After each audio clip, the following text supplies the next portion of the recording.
was like, man, how do I raise a daughter? Right? This is crazy.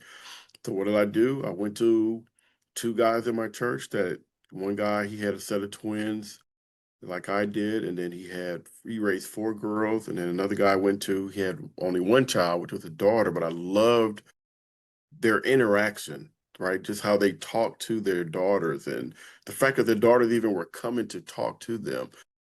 Like I'm like, hey man, how did you get to that stage? And how many lunches do I need to buy you so we can have this conversation? Because I want that and I like that. And when I talk to those guys individually, they all pretty much said the same thing. It didn't start off that way. It started off, we were bumping heads. And one thing they taught me, especially when my daughter was, I want to say 11th grade, and that's the age for some of them, depending on your daughter, where they start dressing like everybody else at the school. And I was like, man, I don't want to screw this thing up because I know the military inside of me is going to say, do not wear, do not this.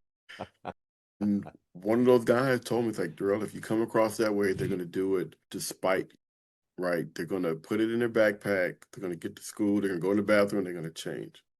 They said the best thing you can do is explain to them why it's important to dress professionally and what that means. Because and I love how he broke it down to me, Gary. He said, Darrell, you're talking to them as a 58-year-old, but you got to remember they're only 17. So you have to find a way to say it in a way that they can understand it and want to grasp it.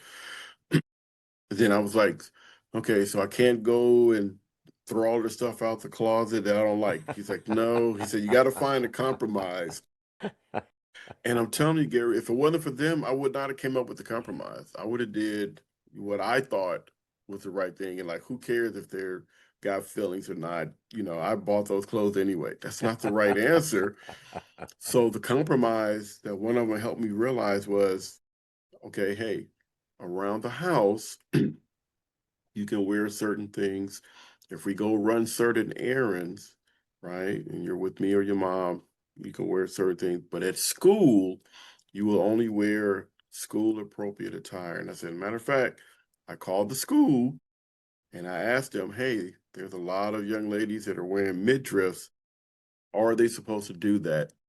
And they said, no, there's a clear policy that says they're not supposed to do that, but unfortunately, the parents aren't enforcing it. So I took that information to my daughter and said, hey, I can't control everybody else's kids, but I'm saying for you under this household, I want you to, carry yourself with a little bit more respect. I want you to meet the rules of the school because the same way you support the rules in school, you're going to support rules in life. If you start breaking rules in school, it becomes easy to break rules in life. Right. So just explaining it to them, it's not just about dad being old fashioned. It's about, I want the best for you. That last line you said is the absolute truth that your child knows in their soul. They want dad to be there and step up and notice and make that extra step, do that extra step. They might fight it.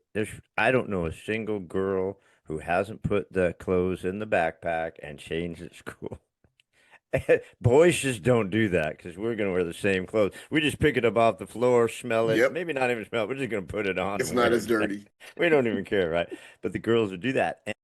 But deep inside, children have this deep, all humans, all of us, I don't care how old you are, have this deep desire to be loved. And the way that you show that love is by giving the attention and saying, hey, just what you said, man. I mean, Darrell, that's a beautiful thing because you worked hard to make that effort with your daughter. You could have thrown your hands up and gone either way. Like, I'm just going to throw all this stuff out and I'm just going to be hardcore and we're just going to bat heads, right? Or you could have gone the So, other way and completely ignored it and said, well, you do whatever you want to do. You're 17. You think you're an adult. Both of those are not going to get you where you need to go. And you made that effort to go, look, I'm learning with you, right? But there's one thing I know more than anything. It's I love you to my core, to my bone, and I feel this is the best thing. And she feels that.